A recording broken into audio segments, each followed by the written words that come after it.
शं वरुणः शन्नो भवत्पर्यमा शन्न इन्द्रो बृहस्पतिः शन्नो विष्णुरुक्रमः ॐ शान्ति शान्ति शान्तिः।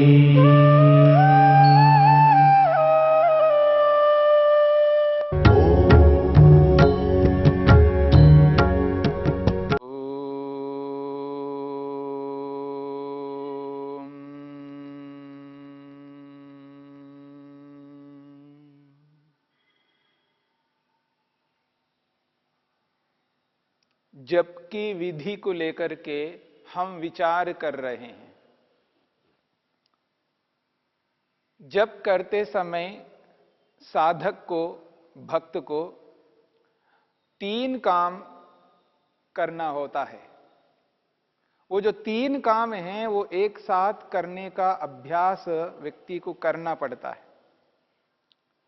प्रारंभिक योगाभ्यासी, प्रारंभिक साधक तीनों को एक साथ नहीं कर पाता है, इसलिए उसको बारी बारी से करना है। एक बार उच्चारण करना है, उसके बाद में अर्थ को समझना है और उस अर्थ को समझते हुए परमेश्वर की व्यापकता को एहसास अनुभव करना है। हे परमेश्वर, आप मुझे देख सुन जान रहे हो। हे परमेश्वर, आप मुझे देख सुन जान रहे हो। आपकी उपस्थिति में उपस्थित हूं, आपके समक्ष विद्यमान हूं। आप मेरे पीछे, दाएं बाएं, ऊपर नीचे सर्वत्र विद्यमान हो। ऐसा कोई स्थान नहीं है परमेश्वर जहां आप ना हो। सर्वत्र विद्यमान हो। मैं आप में हूं, आप मुझ में हो। ये जो भाव है इसको कहते हैं ईश्वर प्रणिधान। परमेश्वर की उपस्थिति को अनुभव करते हुए ओम का उच्चारण करना और उस ओम पद, उस शब्द का जो अर्थ है, जो अर्थ ईश्वर को अभिव्यक्त करता है, प्रकट करता है, उस अर्थ को मन में अनुभव करना। या प्रारंभिक योगाभ्यासी जब बोल करके उच्चारण करता है तो उस अर्थ को भी बोले। प्रारंभ में ओम का भी उच्चारण करना ऊंचे स्वर से और उस अर्थ को भी वाणी से बोलना और उस परमेश्वर की उपस्थिति को भी वाणी से बोल करके अनुभव करना। ऐसा करने से साधक सरलता से अपने मन को ईश्वर में एकाग्र कर पाएगा। यदि वो ऐसा नहीं करता है तो मन में करना है तो उसके लिए कठिन पड़ जाएगा।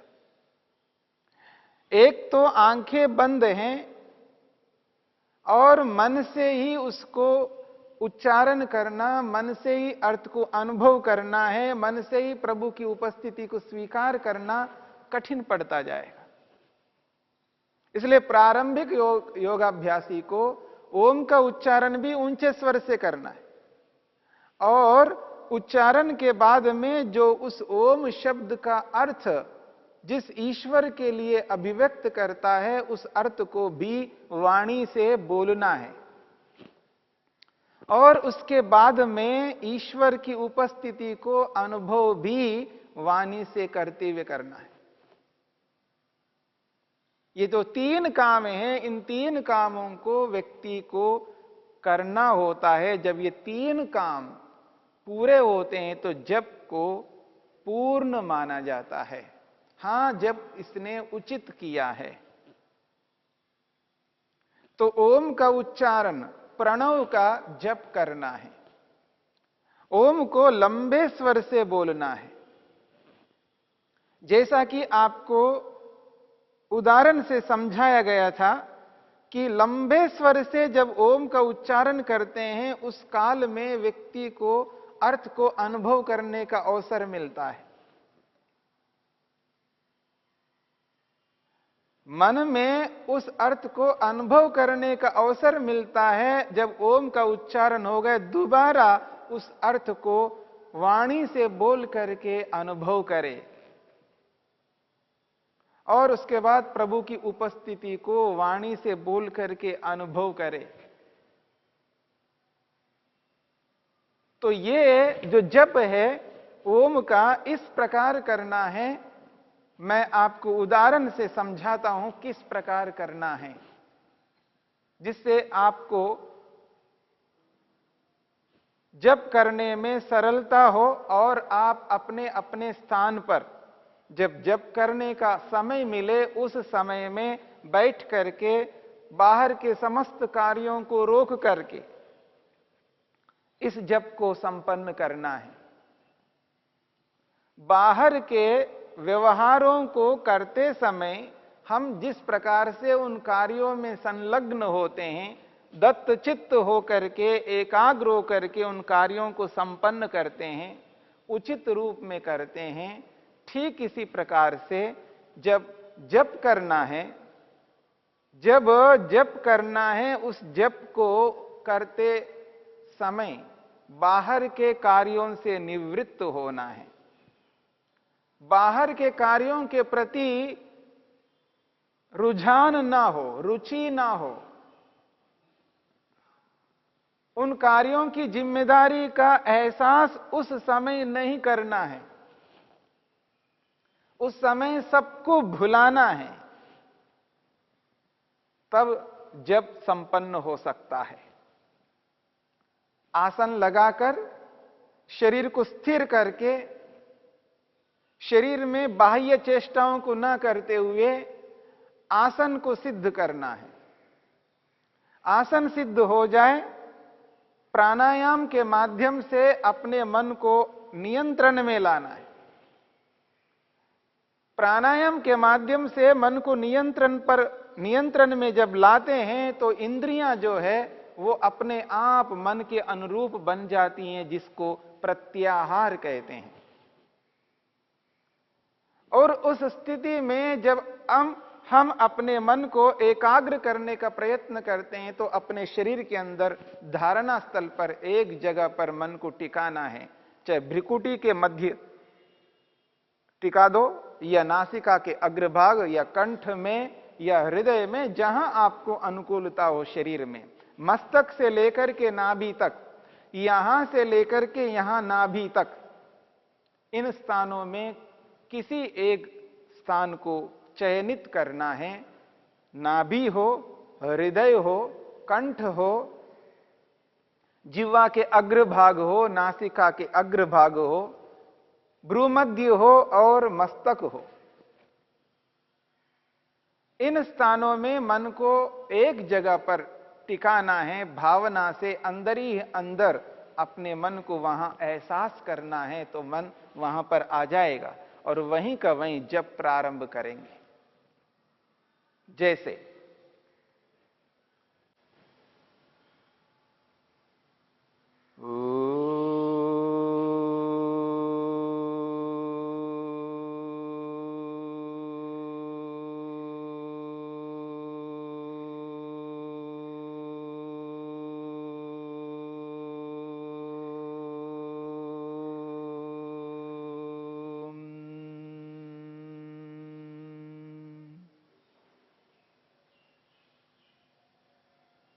हे सर्वरक्षक परमपिता परमेश्वर, आप नाना प्रकारों से सतत मेरी रक्षा कर रहे हो।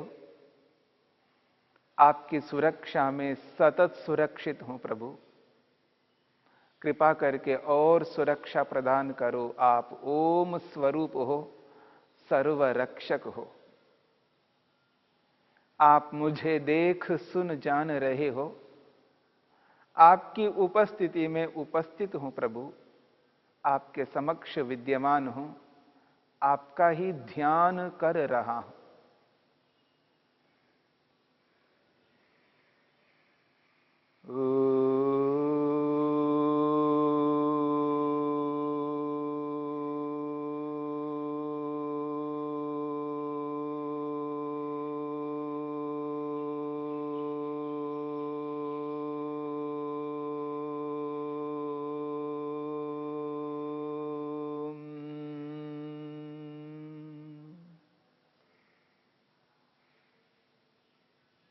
हे सर्वरक्षक परम पिता परमेश्वर,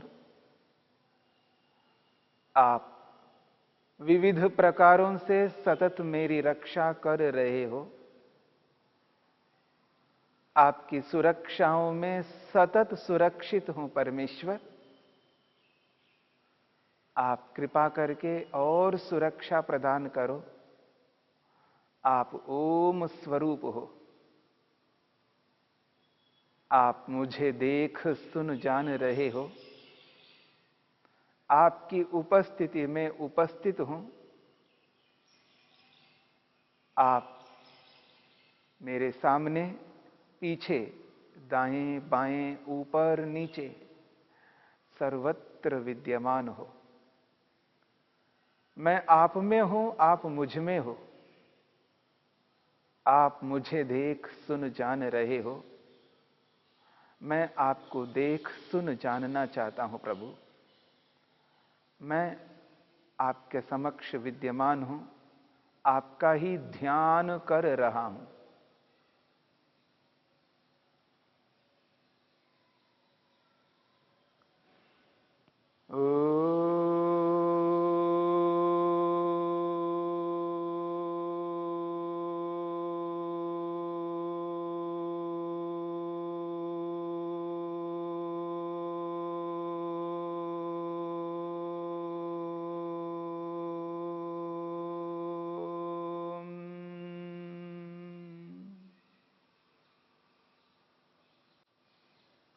ऐसे लंबे स्वर से ओम का उच्चारण करना।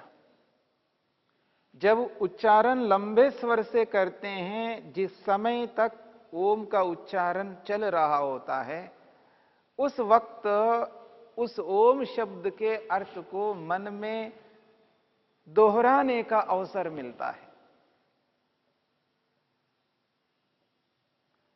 जब उच्चारण कर रहे हैं उस समय में मन को और कहीं अन्यत्र नहीं लगाना। जिस ओम का उच्चारण करना है उसी ओम में लगाए रखना और अनुभव करना है ईश्वर को, ईश्वर की सुरक्षा को एहसास करना है। जब उच्चारण पूरा हो गया फिर वाणी से बोलना है उस अर्थ को। हे परमेश्वर, आप ओम हो, सर्वरक्षक हो। आप मेरी रक्षा कर रहे हो।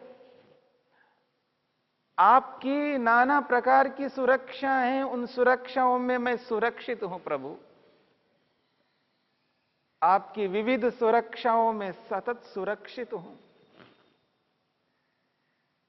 कृपा करो परमेश्वर, कृपा करो और सुरक्षा प्रदान करो, मैं और सुरक्षित हो सकूं। आप मुझे देख रहे हो, सुन रहे हो, जान रहे हो। मैं नहीं देख पा रहा हूं, मैं नहीं सुन पा रहा हूं, मैं नहीं समझ पा रहा हूं, पर मैं ये एहसास करता हूं प्रभु, आप सर्वत्र विद्यमान हो। मैं आप में हूं, आप मुझ में हो। आपको देखने, सुनने, जानने के लिए ये जप कर रहा हूं, ये ध्यान कर रहा हूं। ये जो अनुभूति है, इस अनुभूति को वाणी से बोल करके एहसास करना है, अनुभव करना है कि प्रभु आप सर्वत्र विद्यमान हैं। जैसे दिन में दिन की अनुभूति करते हैं, रात में रात की अनुभूति करते हैं। जब तक दिन रहता है, दिन में समस्त कार्यों को करते हुए दिन की अनुभूति करते हैं।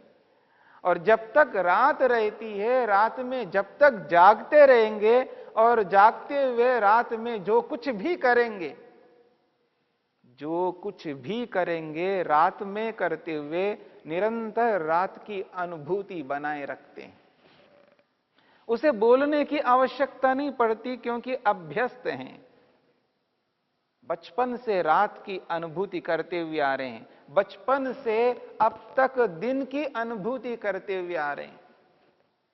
जिस प्रकार दिन में दिन की अनुभूति, रात में रात की अनुभूति होती है, उसी प्रकार जब हम जप करते हैं तो जप के समय में ईश्वर की भी अनुभूति हमें करनी है कि परमेश्वर आप कण कण में विराजमान हो।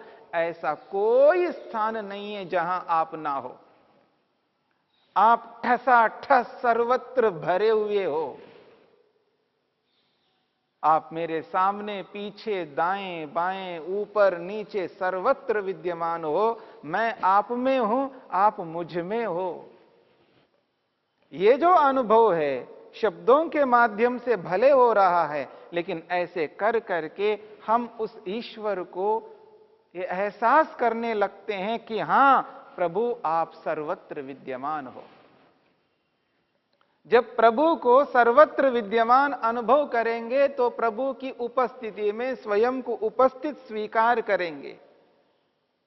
और ये जो अनुभूति है ये शब्द प्रमाण के आधार पर हो रही है, अनुमान प्रमाण के आधार पर हो रही है। इस बात को समझने का प्रयत्न करना। अनुभूतियां तीन प्रकार से होती हैं। एक प्रत्यक्ष के माध्यम से अनुभूति होती है। प्रत्यक्ष प्रमाण से हम अनुभव कर रहे हो, साक्षात इंद्रियों से अनुभव करते हैं, चाहे वो रूप का हो, चाहे वो गंध का हो, चाहे वो रस का हो, चाहे वो स्पर्श का हो, चाहे वो शब्द का हो। जिन इंद्रियों से साक्षात हम अनुभव करते हैं उसको प्रत्यक्ष कहते हैं। और जिसकी अनुभूति हम अनुमान करके करते हैं वो अलग अनुभूति है। किसी चिन्ह के माध्यम से, किसी लिंग के माध्यम से हम न दिखने वाले उस पदार्थ का अनुभव करते हैं, उसका नाम अनुमान है। इस संपूर्ण ब्रह्मांड को बनाने वाले परमपिता परमेश्वर को हम अनुभव करते हैं अनुमान प्रमाण से, क्योंकि सृष्टि की रचना को देखने से सृष्टिकर्ता का बोध होता है। इस विशाल ब्रह्मांड को देखने से ये एहसास होता है, हां इस विशाल ब्रह्मांड को बनाने वाले कोई है, जो है उसी का नाम ईश्वर है। और वो इस संपूर्ण ब्रह्मांड को बनाने वाला है, इसलिए संपूर्ण ब्रह्मांड में व्याप्त होकर विद्यमान है। संपूर्ण ब्रह्मांड में व्याप्त होकर इस ब्रह्मांड का संचालन निरंतर कर रहे हैं। सर्वत्र होकर इस संपूर्ण ब्रह्मांड का निरंतर पालन पोषण कर रहे हैं। इसलिए अनुमान प्रमाण के माध्यम से ईश्वर की अनुभूति करनी है। और वेद ये स्पष्ट करता है, जैसा ये संसार है वैसा ही वेद स्पष्ट करता है, इस संसार को बनाने वाला ईश्वर है। और जैसा संसार में वैसे वेद में है, और जैसे वेद में वैसे संसार में है। सृष्टि और वेद दोनों की एक रूपता है। तो शब्द प्रमाण और अनुमान प्रमाण के माध्यम से ईश्वर की अनुभूति जप के समय हमें करना है।